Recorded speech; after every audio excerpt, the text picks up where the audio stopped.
Salut à tous et ravi de votre connexion au ministère spirituel chrétien qui vous dévoile les profondeurs énigmatiques Robert Ondoa Outreach Ministries Room.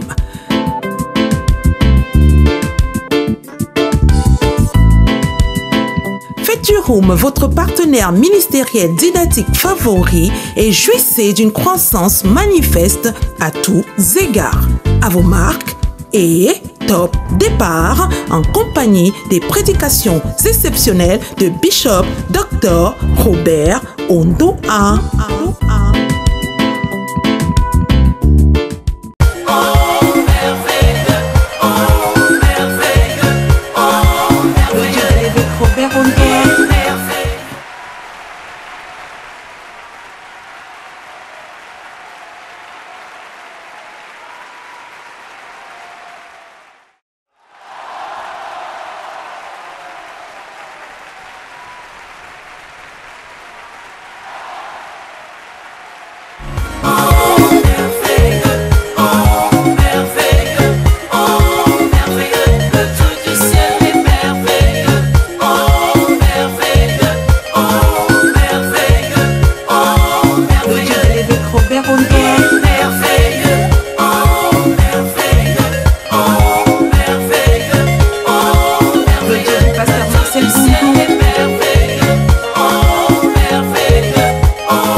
Au commencement était la parole. Elle était avec Dieu et elle était Dieu. Il y a une raison pour laquelle j'aime la parole. Voulez-vous que je vous choque un peu?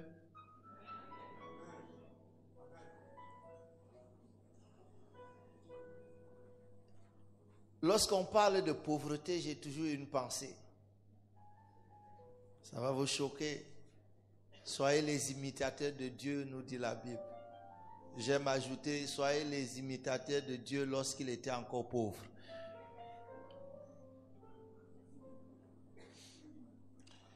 Lorsque vous rencontrez un homme qui était pauvre et qui est devenu riche, vous avez à apprendre de lui. Combien d'entre vous, vous savez que Dieu est très riche? Combien d'entre vous, vous savez que tout ce que Dieu a, il l'a créé lui-même? Combien d'entre vous, vous savez que la création a un commencement? Est-ce que vous vous êtes jamais posé la question, avant que Dieu n'ait créé tout ce qu'il a, il avait quoi?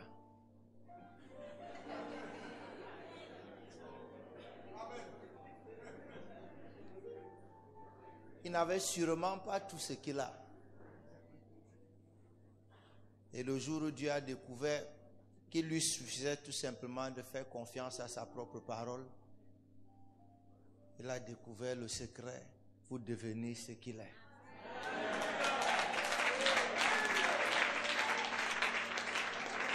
Donc j'ai l'espoir que si je fais confiance à ce à quoi Dieu a fait confiance, je peux moi aussi parvenir au même résultat que ce Dieu. Elle était au commencement avec Dieu et rien de ce qui a été fait n'a été fait sans elle. En elle était la vie et cette vie était la lumière des hommes. C'était une véritable lumière, celle que lorsqu'elle vient dans le monde éclaire tout homme. Oh, qu'est-ce que c'est beau d'entendre ce qu'on a entendu aujourd'hui. Est-ce que vous pouvez ouvrir votre Bible dans Matthieu 26? Je vais lire à partir du verset 6 jusqu'au verset 13 et puis je vais vous parler.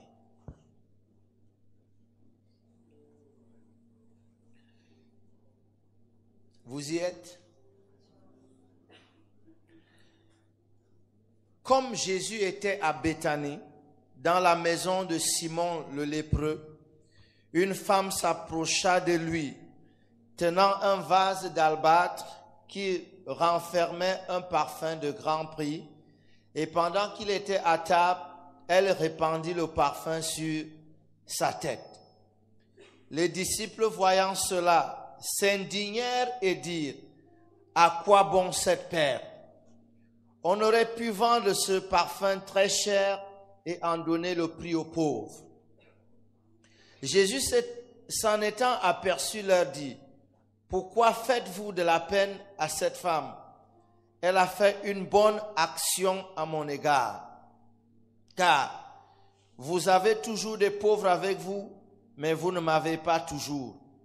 En répandant ce parfum sur mon corps, elle l'a fait pour ma sépulture. Je vous le dis en vérité, partout où cette bonne nouvelle sera prêchée, dans le monde entier, on racontera aussi en mémoire de cette femme ce qu'elle a fait. Que Dieu bénisse sa parole alors que nous l'écoutons cette nuit. Tous les évangiles, d'une façon ou d'une autre, ont raconté cette histoire. Deux des évangiles des trois appelés synoptiques ont raconté exactement de la même manière. Marc et Matthieu ont raconté l'histoire de la même manière. Jean a raconté l'histoire. Luc a aussi raconté l'histoire, mais très au début de son livre. Lorsqu'on lit Matthieu, on lit Marc et on lit Jean, on se rend compte que nous parlons effectivement de la même femme, de celle qu'on a appelée plus tard Marie de Béthanie. Et je parle cette nuit dans ce premier message sur le thème « À quoi bon cette perte ?» À quoi bon cette perte? Vous avez déjà eu à faire des choses dans la vie. Vous avez eu à faire des dépenses dans la vie. Vous avez eu à poser des actes dans la vie. Où vous vous êtes sûrement posé cette question: à quoi bon cette perte? Ce que j'ai fait, est-ce que ça valait la peine? Est-ce que je n'ai pas finalement perdu? L'histoire de cette femme fait partie des histoires qui m'ont vraiment encouragé dans la vie à aller de l'avant et à persévérer. L'histoire de cette femme commence dans Luc au chapitre 10. Lorsque la Bible nous dit que Jésus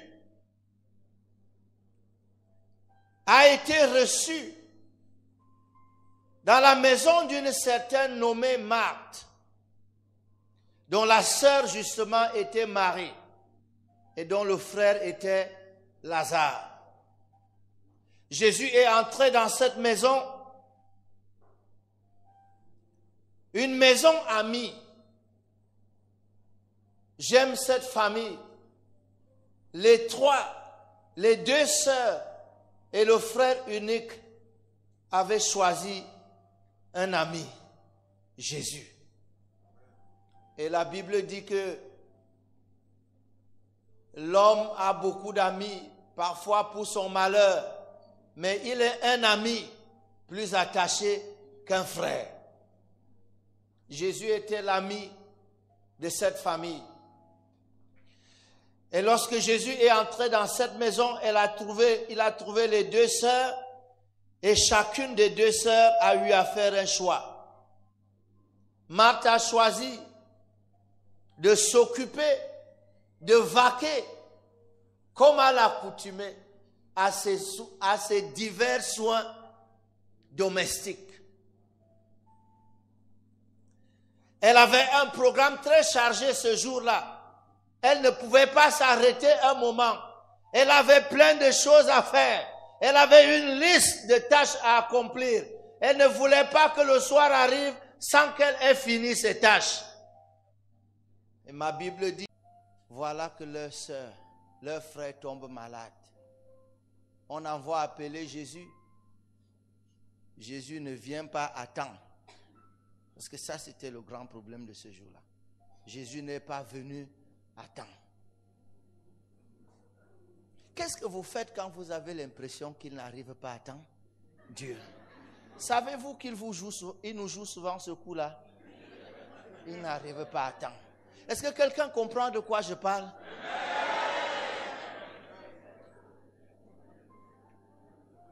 Il a même dit, cette maladie n'est pas à la mort.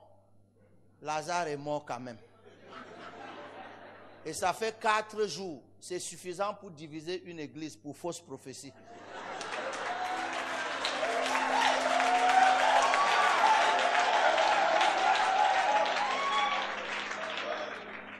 Lazare est mort quand même.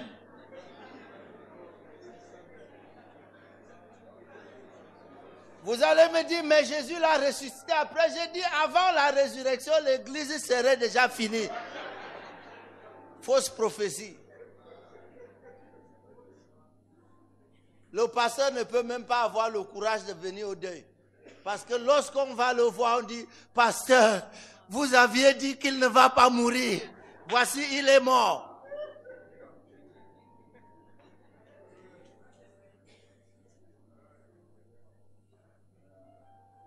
Frères et sœurs, j'aimerais qu'on ne se trompe pas sur beaucoup de choses.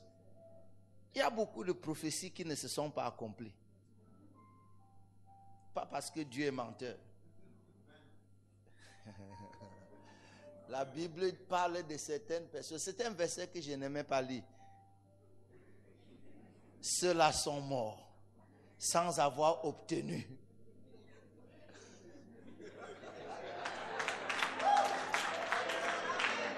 S'il y a quelqu'un qui me ressemble ici, on n'aime pas lire ce verset. Ceux-là sont morts. Alors si on t'a prophétisé le mariage, tu n'aimerais pas vraiment lire ce verset-là, que ceux-là sont morts sans avoir obtenu ce qui avait été promis. Oh!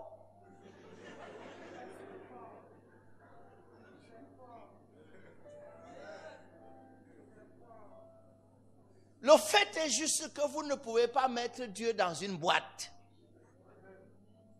Il est Dieu et reste Dieu. Lazare est mort.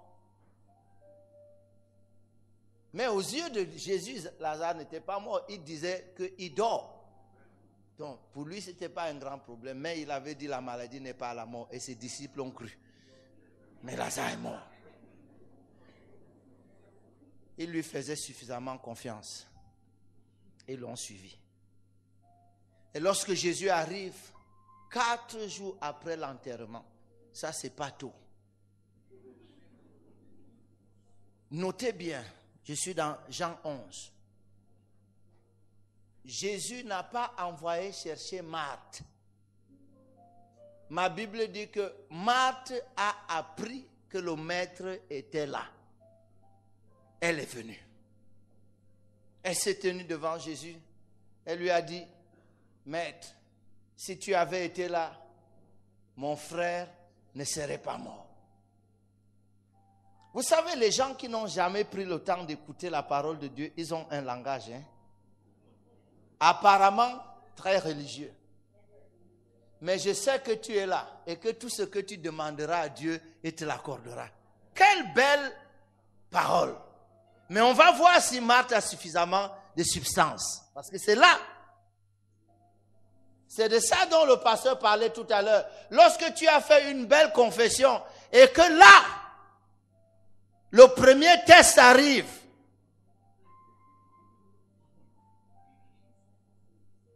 Tout le monde a les yeux fixés sur toi. Même si ce n'est pas les hommes, tous les anges ont leurs yeux fixés sur toi. On attend. Alors Jésus lui dit, Marthe, ton frère va ressusciter.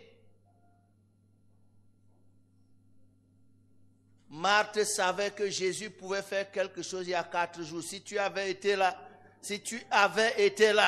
tu aurais fait quelque chose. Jésus lui dit, oui, je suis là pour faire quelque chose. Elle bondit et dit, je sais que à la fin du monde, il va ressusciter. Vous voyez, la Bible dit que Marthe, pendant que Jésus prêchait, enseignait, était agitée et inquiète pour beaucoup de choses, n'a jamais eu le temps d'écouter. Et la Bible dit que la foi vient de ce qu'on entend. Et ce qu'on entend vient de la parole de Dieu. La qualité de votre vie vient de la qualité de votre foi. Mais la qualité de votre foi vient de la qualité des choses que vous entendez. Vous savez, nous ne sommes pas sauvés par les choses que nous faisons, mais nous sommes sauvés par les choses que nous entendons. Corneille était un homme à la religion parfaite. Mais Dieu a envoyé poliment un ange lui dire que tu n'es pas encore sauvé. Dieu est très poli.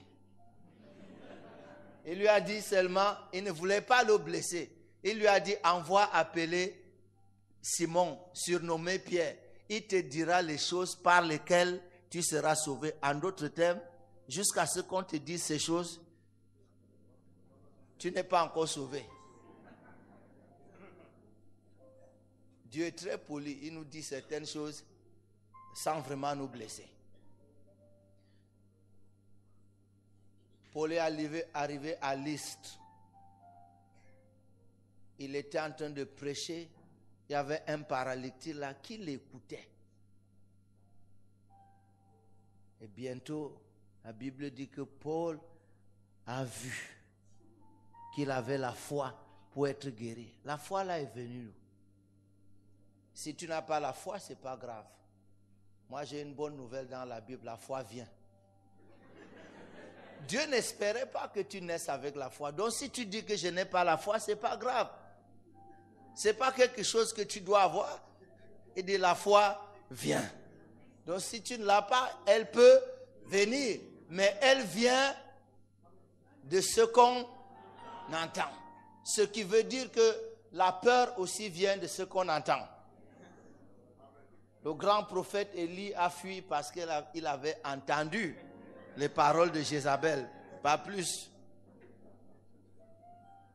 Peu importe ce que vous êtes maintenant, si vous ouvrez votre oreille pour entendre les choses négatives, elles vont bientôt vous affecter. Un homme qui a la foi aujourd'hui peut aussi bien avoir la peur demain. Amen. Oh, vous pouvez me croire. Ce n'est pas toujours un état permanent. Ça peut changer d'un moment à un autre. Voilà pourquoi vous devez faire très attention à la nature des choses que vous écoutez. Personnellement, il y a des gens que je n'aime pas écouter. Il y a un certain genre de langage autour de moi que je n'accepte pas. Il y a des gens qui viennent vers vous avec un langage, quand ils sont partis, vous vous sentez plus mal qu'avant qu'ils ne viennent. Oui. Nous parlons de la vie maintenant, la vie réelle. Jésus a dit à Marthe, tu ne comprends pas, parce que les gens qui n'ont pas de la substance, qui n'ont pas de la foi, ne parlent jamais du présent. Ils parlent du passé et ils parlent du futur. Ils ont peur du présent. Jésus lui dit, je suis la résurrection et la vie. Quand quelqu'un croit en moi, il vivra même s'il est mort. Marthe, crois-tu cela? Connaissez-vous la réponse? Elle a dit, je crois que tu es le sauveur qui devait venir dans le monde.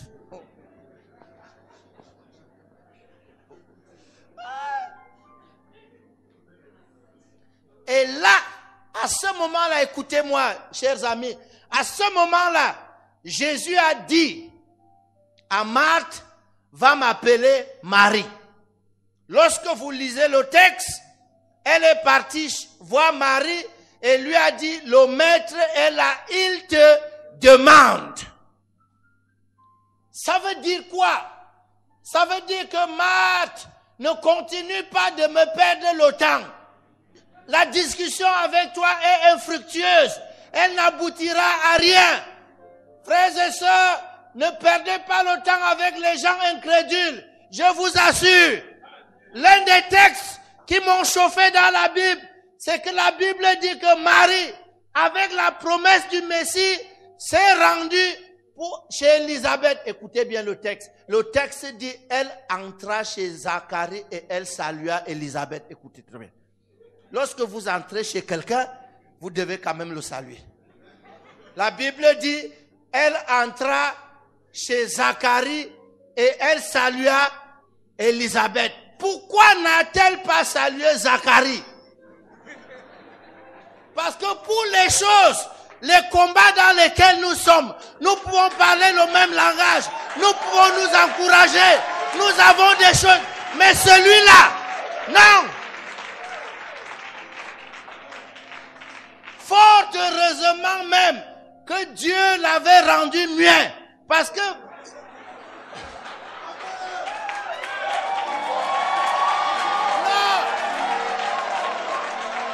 chers amis, si Zacharie n'était pas muet, il aurait détruit et la semence d'Élisabeth et celle de Marie. Dieu est bien plus sage.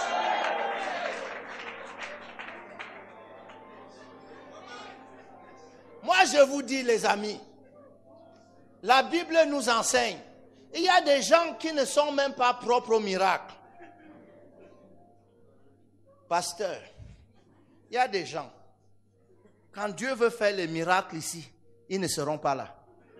Ils vont toujours venir, on va leur dire, si tu étais là hier. Parce que le miracle n'aime pas voir certaines personnes. Il y a une femme qui est morte dans la Bible, elle s'appelle Tabitha. Les veuves l'ont lavée et les veuves l'ont entourée, elle pleurait. Qui va encore nous faire ses habits? Donc on a envoyé appeler Pierre. Pierre est entré dans cette maison numéro 1, il a fait sortir toutes les veuves. Écoutez très bien. Numéro 2, il s'est mis à genoux. Il a prié. Numéro 3, il a demandé à Tabitha de se lever. Lisez le texte. La Bible dit que Tabitha a ouvert les yeux. Virgule. Ayant vu Pierre, elle se leva. Je lis le français, elle dit, ayant vu Pierre, elle se leva. Ce texte insinue que lorsqu'elle a ouvert les yeux, c'était pour voir qui est dans la salle.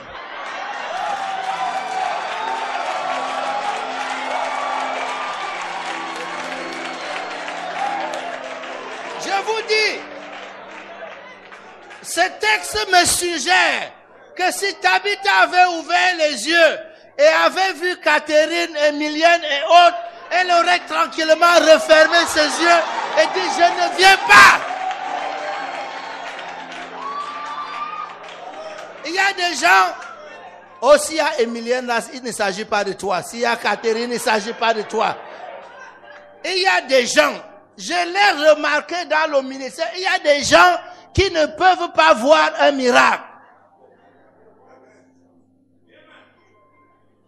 Pourquoi? Parce que tout leur système n'est pas un système propre, même pour voir. Vous savez que Jésus a dit que même si tu ne nais pas de nouveau, tu ne peux pas voir. Avant même de dire tu ne peux pas entrer, il a dit tu ne peux pas voir. Il arrive toujours, et j'ai entendu des gens dire, pasteur, ça n'arrive jamais quand je suis là. Moi, je sais ça. Ça ne se passe jamais quand je suis là. Il y a certaines personnes, même dans la même église, certains grands miracles de l'église se font toujours quand eux, ils sont allés en week-end.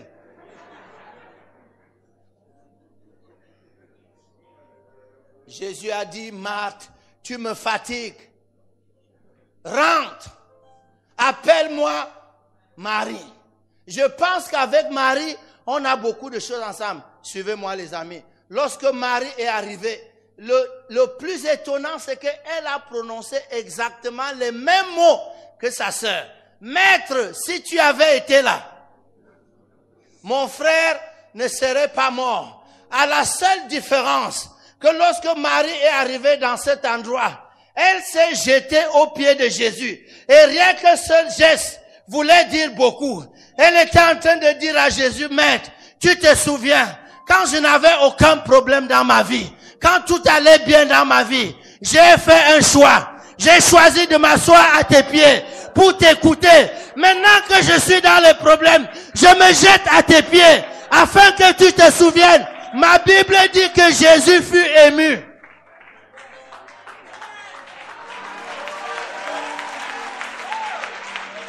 Frères et sœurs, pourquoi certains prient, Dieu est touché et d'autres pas? La prière ne commence pas juste quand vous avez les problèmes.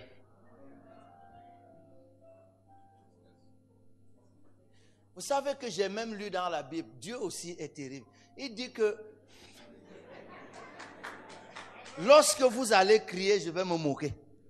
Il parlait des gens qui ne s'occupaient pas de lui. Il dit que j'appelle, vous n'écoutez pas. Je crie, vous ne répondez pas. Un temps arrive, le cri va changer de camp. C'est vous qui serez en train de crier. En ce moment-là, je vais rire, je vais me moquer. Oh, il agit aussi comme un homme des fois. Hein.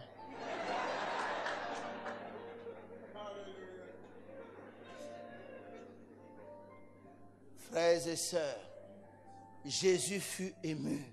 Et la Bible ajoute même, et Jésus pleura. Pourquoi Jésus ne va pas pleurer? Lorsque tu as choisi ses pieds pour t'asseoir et l'écouter. Lorsque tu es dans les problèmes et que tu te jettes au même pied, il se souvient très bien.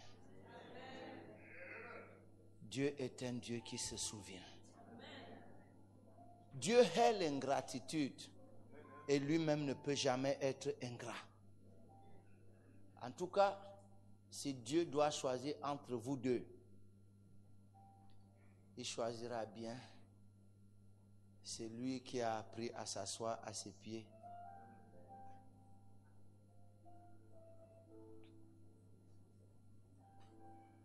Jésus a dit, où l'avez-vous mis?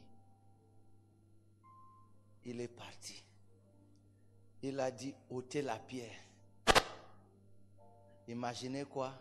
Qui prend la parole? C'est Marthe. Seigneur, il sent déjà.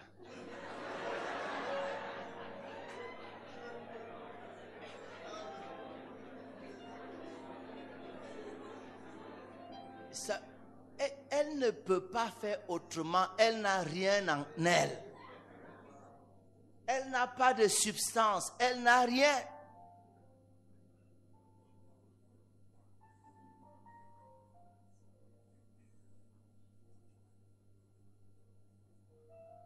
Marie a fait l'histoire. Lazare est sorti vivant du tombeau. Tout le monde a commencé à célébrer Lazare. Et tout le monde a oublié Marie. Quelques jours plus tard, tout le monde est venu dans la ville pour voir Lazare. Plus personne ne parlait de Marie. Tout le monde est venu. Lazare était la vedette. On venait voir Lazare, le ressuscité. Derrière le miracle, il y avait Marie, mais ce jour-là, personne ne voit Marie. C'est à ce moment-là que Marie entre encore en scène. J'aime bien ce que Jean a dit pour continuer. La Bible dit que Marthe était aussi là pour servir. Savez-vous, d'abord le nom de Marthe signifie dame. Donc, Marthe avait toutes les allures d'une grande dame. Elle a mis sa soirée ce jour-là pour servir. En fait, majestueusement, le service lui donnait l'occasion de passer devant les gens et son parfum aussi qui... Marie est arrivée dans la même cérémonie avec un vase d'albâtre plein de parfums. Elle a cherché à nouveau les pieds. Les pieds-ci. Je m'étais assise pour écouter. Et lorsque j'ai eu une crise, je me suis jeté sur ces pieds-là. Mon frère est ressuscité. Maintenant, je reviens pour oindre les mêmes pieds.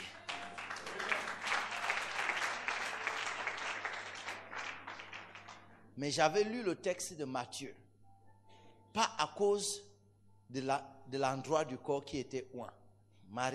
Matthieu dit différemment. Il dit qu'elle a oint sa tête. Peu importe les pieds ou la tête, je suis là, à quoi bon? Marthe arrive dans cette réunion. Elle casse son parfum de nard. Le vase était très cher aussi, il a cassé. Il a répandu le parfum sur Jésus. La première personne qui s'est indignée, c'était Judas. Maintenant, écoutez. Judas a dit, on aurait pu vendre ce parfum à 300 deniers. Lorsqu'un voleur taxe le prix de quelque chose, vous devez savoir que ce n'est jamais le vrai prix. Parce que lui, il veut liquider pour encaisser l'argent et partir. Il dit qu'on aurait pu vendre ce parfum à 300 deniers. 300 deniers, c'est l'équivalent à peu près d'un an de salaire à cette époque-là. Parce que les gens gagnaient un denier par jour. Lorsque vous enlevez tous les week-ends, les samedis où les gens ne travaillaient pas, vous voyez bien que les 300 deniers pouvaient couvrir une année de salaire. Mais c'est d'après l'estimation de Judas. Donc si c'est la vraie estimation, on peut aller même à 500 ou 600 deniers. Donc cette femme, au fait, pouvez-vous vraiment payer un frère mort et revenu à la vie? En fait, Marie cherchait et dit, qu'est-ce que je peux faire à cet homme? Et Dieu seul sait combien importants sont les parfums pour les femmes. J'ai dit quelque chose? Faites comme si je n'avais rien dit, mesdames. Et pendant que Judas a parlé, ce venin a contaminé tous les autres disciples. Ils se sont indignés et ils ont posé la question, à quoi bon cette perte? Il y a quelques jours, c'est son temps que Marie a choisi de perdre pour venir s'asseoir au pied de Jésus. Des fois, quand vous vous enfermez dans votre chambre pour lire votre Bible, il y a des gens qui pensent que vous êtes en train de perdre votre temps. À quoi bon cette perte? C'est quelqu'un perd le temps pour venir à l'église, quelqu'un perd. Mais plus que le temps, à quoi bon cette perte? Elle a perdu l'argent.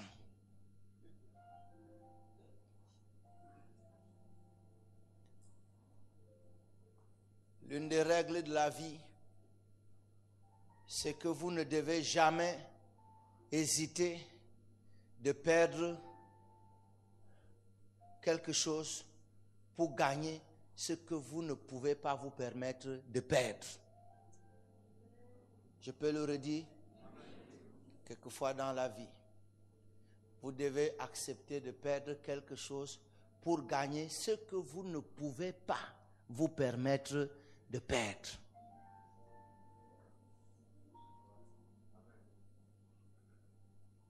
Laissez-moi vous dire en passant, lorsque vous voulez faire la différence dans cette vie, vous avez besoin d'un certain nombre de choses.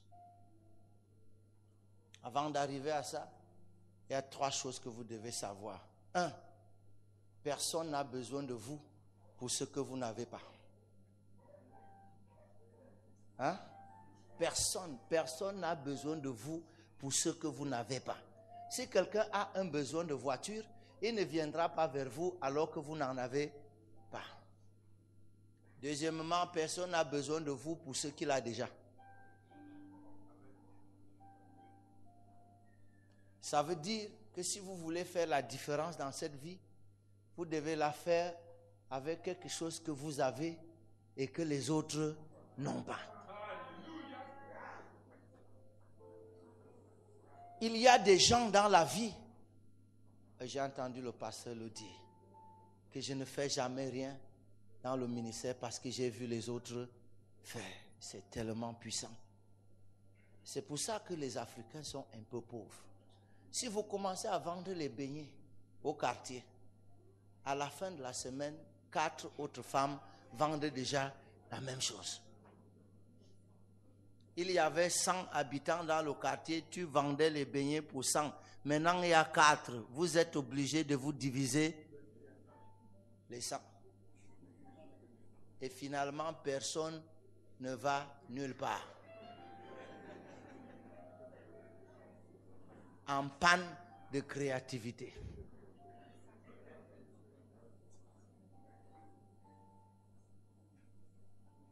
Quelqu'un m'a dit un jour que les Africains, c'est le copier-coller.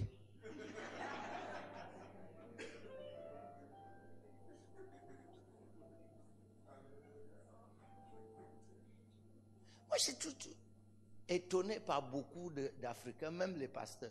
Lorsque je finis d'enseigner, si j'enseigne avec les diapositives, tous les pasteurs viennent. Ils veulent que je leur donne mes diapositives. Ce n'est même pas que quand ils vont aller, ils vont s'en inspirer. Mais non. Ils vont aller exactement avec les mêmes. C'est là qu'ils vont commencer à enseigner exactement.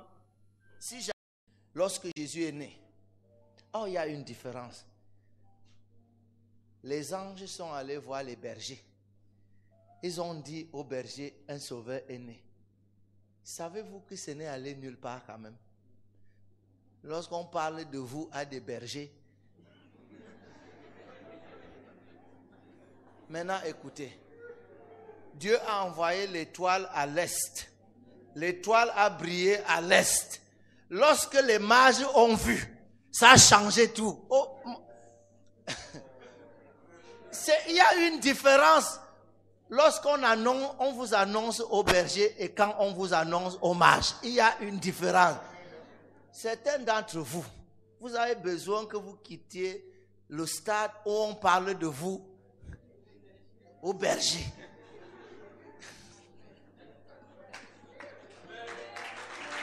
Il faut qu'on parle de vous dans le palais des rois.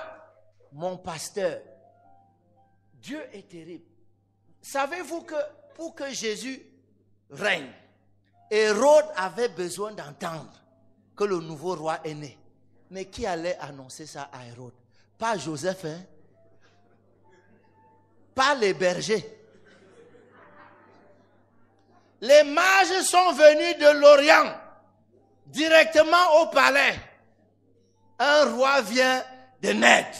Nous sommes venus l'adorer. Hérode s'est mis à trembler, paniquer. Les bergers sont venus voir le bébé. Vous avez lu qu'ils ont laissé quoi? Même pas le lait. Même pas. Il y a des gens dont la renommée se répand seulement parmi les gens qui ne peuvent d'être d'aucun secours. Il est temps que votre renommée se répande parmi les gens qui peuvent vous aider, parmi les gens qui peuvent vous faire du bien, parmi les gens qui peuvent vous faire avancer. Lorsque c'est arrivé chez le roi a paniqué. Les mages ont continué. Lorsque les mages sont entrés dans cette maison, en ressortant, il y avait de l'or, il y avait de l'encens, il y avait de la myrrhe. Pourquoi? Mais les bergers n'ont rien laissé. Il y a même des gens doués de capacité. Mais parce qu'ils n'ont pas de renommée, parce que leur nom, je me souviens d'une femme dans la Bible. Son nom est arrivé avant elle chez le roi. C'est-à-dire, chez le roi, on était en train de raconter son histoire. Chez le roi. Et c'est en ce moment-là qu'elle arrive. Elle s'était enfuie il y a 7 ans. Et les gens ont arraché et ses terres et ses maisons. Elle avait besoin de l'intervention du roi. Lorsqu'elle arrive, elle ne sait pas comment elle va raconter l'histoire au roi. Géasi dit au roi, voilà la femme dont je viens de raconter l'histoire. Tout ce dont le roi avait besoin, c'est que la femme confirme l'histoire. Après, il a demandé à la femme, tu veux quoi? La femme dit, je veux ma maison et mes terres. Le roi dit, ok, ta maison te sera rendue. Tes terres te seront rendues. Plus toutes les productions des 7 années où tu n'as pas travaillé, où tu n'as pas été là. Les gens qui ont travaillé tes terres pendant 7 ans, ils vont te rembourser, ils vont te payer 7 années de production. Ça, c'est quoi?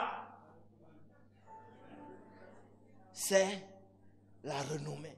Les gens venaient de partout pour entendre la sagesse de Salomon. On lui donnait. Qu'est-ce qui les attirait? La renommée.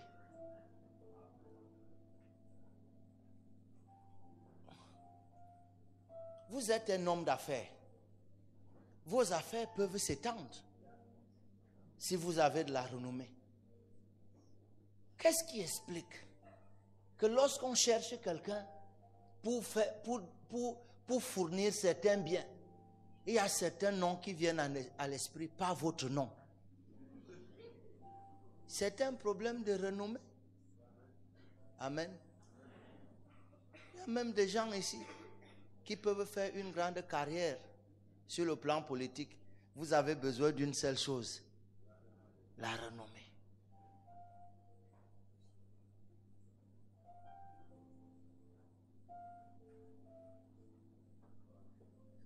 Les gens m'appellent de Paris, qui me connaissent. Ils me demandent, est-ce que tu connais un certain Wafo? Là, je dis la vérité. Ils m'appellent de Paris, dis-moi, est-ce que tu connais un certain Wafo? Ça s'appelle quoi? La renommée. Vous pouvez être ouin comme vous voulez, mais si on ne parle pas de vous, ça reste dans la chambre.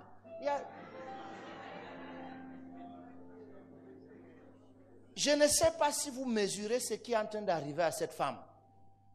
Jésus dit que partout où l'évangile sera annoncé, la preuve d'ailleurs c'est que je parle d'elle aujourd'hui, pas de vous.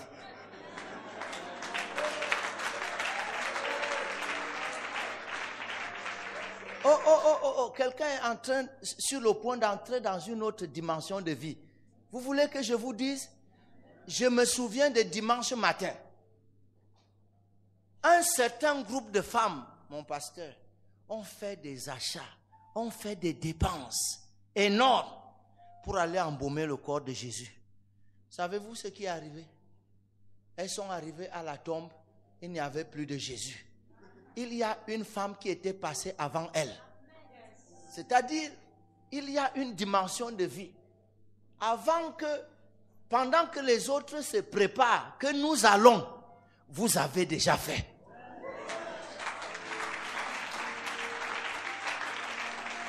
Il y a une grâce d'anticipation qui est dans l'air, C'est-à-dire qu'avant que les autres n'aient pensé, vous avez déjà pensé.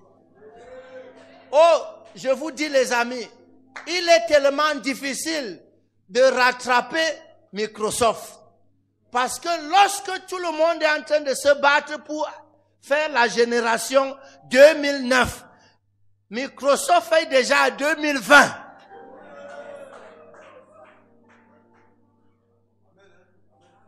Pourquoi pensez-vous qu'on doit toujours arriver les derniers? Ces femmes, j'ai pitié d'elles. Elles ont Mais lorsque Marie a cassé son parfum, tout le monde disait à quoi bon cette perle? Il n'est pas convenable en Israël qu'un corps soit enterré sans être embaumé. Et celui de Jésus allait justement être enterré sans être embaumé. Mais c'était sans compter avec Marie. Marie ne laissera pas ça. Il y a ces personnes dans la vie. Avant que le besoin ne se soit clairement dessiné, ils l'ont déjà perçu. Ils ont déjà pris une action. Cette nuit, j'aimerais prier. Cette nuit, j'aimerais prier. J'aimerais prier avec quelqu'un cette nuit qui dit, il faut que ça m'arrive. Il faut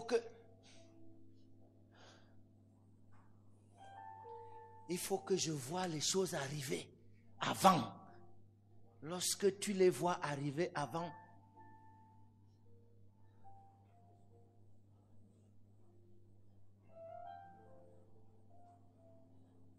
Désiré, mon voisin, est devenu pauvre. Il avait une cabine téléphonique qui marchait très bien. Habillé Massi à Yaoundé. Mais Désiré ne voyait pas qu'un changement était en train de se produire dans la société. Le téléphone portable allait tout changer. Lorsque les premiers call box se plaçaient là, Désiré ne s'en occupait pas. Elle disait, j'ai tous les clients du quartier.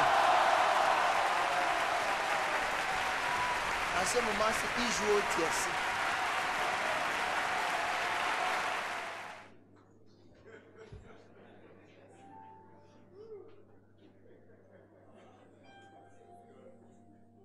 Il y a une grâce, une faveur, une onction qui permet de voir les choses avant. Et quand on confesse seulement que je serai la tête et non la queue, mais c'est là. Vous êtes capable de voir ce que d'autres voient. Marie a vu avant tout. Et Jésus a dit, c'est ma sépulture qu'elle prépare ainsi. Ça ne s'est jamais produit. Quand on embaume le corps de quelqu'un alors qu'il est encore vivant, mais on l'embaume pour sa sépulture. Et si cette femme n'avait pas fait ça? Il y a quelqu'un ici qui a envie de faire les choses avant tout le monde. Qui a envie de faire des choses. La Bible dit, mon pasteur, la Bible dit que les choses que l'œil n'a pas vues, que l'oreille n'a pas entendues et qui ne sont montées sur le cœur d'aucun homme, ce sont des choses disponibles. On n'est pas toujours obligé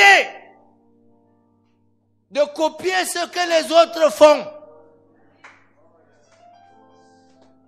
La Bible dit les choses que Dieu a préparées pour ceux qui l'aiment. Est-ce que vous savez que nous avons une vaste...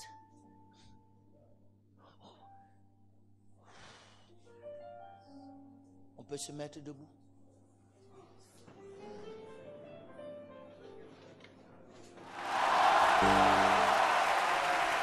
Oh